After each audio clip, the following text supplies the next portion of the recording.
किसी की मृत्यु के बाद जो 16वां संस्कार होता है उसे अंतिम संस्कार कहा जाता है। और अंतिम संस्कार में जो विधि विधान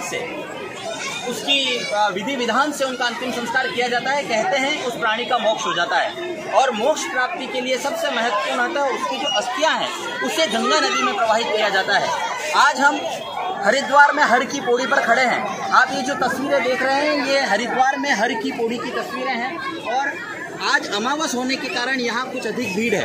आप देख सकते हैं पूरे परिवार अपने परिजनों के अस्थि विसर्जन के लिए यहाँ पर आते हैं।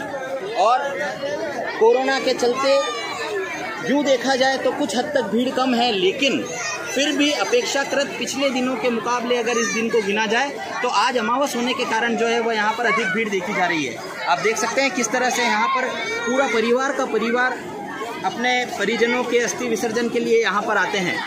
और कहते हैं कि गंगा नदी में विसर्जन होने के बाद मोक्ष की प्राप्ति जो है वह प्राणी को होती है। यहाँ हमारे साथ कुछ लोग हैं, हम उनसे बात करेंगे कहाँ से आए हैं और किस तरह का सफ़र करके यहाँ पर आए हैं, और आज यहाँ गंगा नदी में डुबकी लगाने के बाद वो कैसा महसूस करते हैं। हम आपको लिए चलते हैं। सर, आपका नाम बताएं। सर, मेरा नाम लोहित दीक्षित है। कहाँ से आए हैं? उदयपुर से आए हैं जी। और माता जी और मामा जी का अस्थि विसर्जन करने के लिए आए हैं और हम सब परिवार आए हैं। मेरे मामा के बच्चे भी आए हैं, हम भी आए हैं। और मोक्षदायिनी गंगा है। मोक्षदायिनी गंगा में हमारा क्या सनातन धर्म में ये उल्लेख है कि अगर अस्थि विसर्जन हम करते हैं तो आत्मा को मोक्ष मिलती है। इसी के चलते हम उनको गंगा मोक्षदायिनी में आए।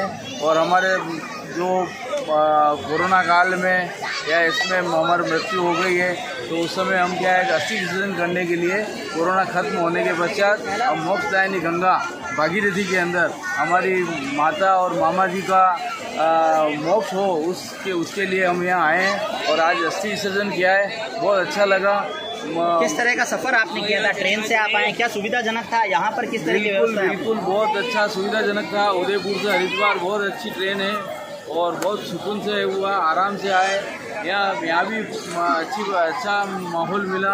हर प्रकार का अध्यात्म का एक अनुभव होता है कि आज हम कई देवनगरी में हम यहाँ आए हैं और हम अपने आप को धन्य समझते हैं जहाँ भागीरथी नदी में हम आके और हमको धन्य मान रहे हैं। बिल्कुल, ये एक भाग्य की बात है क्योंकि पिछले ज़माने में कहा जाता था कि हरिद्वार की दूरी काफ़ी होने की वजह से हर बार मृत्यु के बाद यहाँ पर अस्थियाँ लेकर आना थोड़ा नामुमकिन होता था। लेकिन अब जिस तरह से रेलवे सेवाएं यहाँ पर शुरू हो चुकी है और उसके बाद हम लोग जो उदयपुर से आए हैं, मैं भी अपने पिता के अस्थि विसर्जन के लिए यहाँ पर आया हूँ। अस्थि विसर्जन के बाद दीपदान का विशेष महत्व यहाँ माना जाता है। आपने दीपदान भी किया है सर, किस तरह का आपने अनुभव किया है? किस तरह से आज आपको यहाँ पर कितने रुपए में दूना मिला था?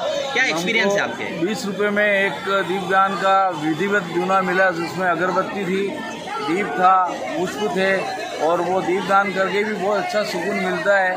इसका दीपदान में सनातन धर्म में दीपदान का भी बहुत बड़ा महत्व है। जो गंगा के अंदर अगर दीपदान करता है तो उसको मोक्ष की प्राप्ति होती है, ऐसा माना जाता है। तो आज हम बहुत सुकून है, हमारे परिवार वाले सुकून है। आज हमारे माता जी की मामा जी की अंतिम यात्रा, मतलब इसको अंतिम यात्रा बड़ा मानते हैं। अगर अस्थि विसर्जन मतलब अंतिम यात्रा, उसके पश्चात उनका शारीरिक और दैहिक एक भी चीज़ यहाँ अब इस दुनिया में, इस संसार में नहीं है।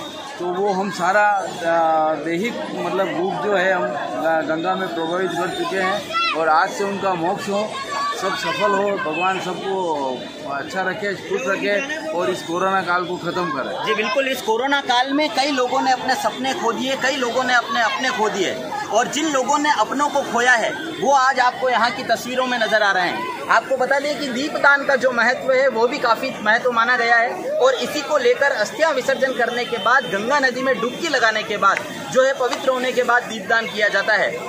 उदयपुर न्यूज़ आप सभी से निवेदन करता है कि यदि आपके परिवार में भी किसी की मौत हुई है, किसी की मृत्यु हुई है तो अस्थि विसर्जन करने में कृपया देर न करें, क्योंकि कई लोगों की अस्थियां मोक्ष धाम में ही सालों तक पड़ी रह जाती है और उन्हें अंतिम जो उनका रास्ता है, उनका जो मार्ग है वो उन्हें मिलने में काफ़ी तकलीफ आती है। यहाँ आपको एक बार फिर इस हर की पौड़ी के दृश्य दिखा देते हैं और बात करेंगे।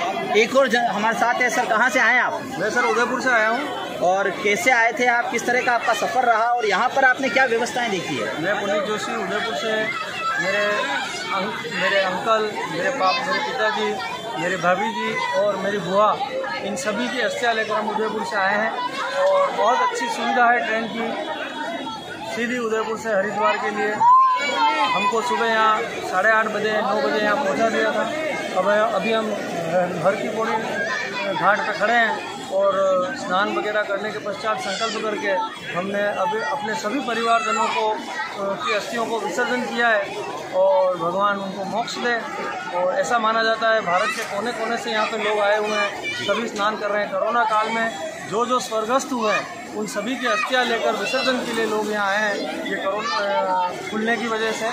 तो भगवान से ये प्रार्थना है कि इस कोरोना काल को समाप्त करें तो शीघ्र इस पावन स्थल पर वापस अपनी रौनक लौट आए, इसी भगवान से प्रार्थना है। बिल्कुल, आपको बता दें यहाँ पर कि अस्थि विसर्जन के बाद दीपदान, और ये करने सिर्फ किसी शहर, किसी एक जिले से नहीं बल्कि सभी जिलों से, देश के तमाम कोनों से लोग यहाँ पर आते हैं। जैसे ही आप रेलवे स्टेशन से नीचे उतरते हैं, यहाँ के जो पंडित हैं, जो तीर्थ के पंडित हैं, वो आपको मिलने आते हैं, आपसे बात करते हैं और आपको पूछते हैं कि आप कहाँ से हैं। उसी तरह से हरिद्वार में हर की पौड़ी की अगर हम बात करते हैं तो हर की पौड़ी पर जो व्यवस्थाएं की गई है उसके अंदर कई तरह के यहाँ पे ट्रस्ट हैं जो यहाँ पर आने के बाद दान के लिए आपसे रसीदें काटते हैं। और यहाँ पर घाट पर भी गोताखोरों की व्यवस्था जो है वो यहाँ पर सरकार द्वारा की गई है, जो कि काफ़ी सराहनीय है, क्योंकि गंगा का तेज बहाव, गंगा मैया का तेज बहाव किसी को साथ अपने बहा के लेके न चला जाए, इसका ध्यान रखने के लिए यहाँ गोताखोर लगाए गए हैं, जो कि व्यवस्था यहाँ पे काफ़ी अच्छी है। उदयपुर न्यूज़ आज आपको हर की पौड़ी के वो दर्शन करा रहा है, ये गंगा मैया के आपको दर्शन करा रहा है। आप ये तस्वीरों में जो देख रहे हैं ये हरिद्वार में हर की पौड़ी से गंगा मैया के दर्शन आप लोग कर रहे हैं और निवेदन करते हैं, आशा करते हैं और प्रार्थना तो ये करते हैं कि यहाँ किसी को आना ना पड़े, क्योंकि अपने परिजनों को खोने का जो दर्द है वह बहुत असहनीय होता है। ज़िंदगी में सिर से छत हट जाती है जब कोई अपना हमें छोड़कर चला जाता है। फिलहाल अभिषेक जोशी को उदयपुर न्यूज़ के लिए दीजिए इजाज़त। नमस्कार।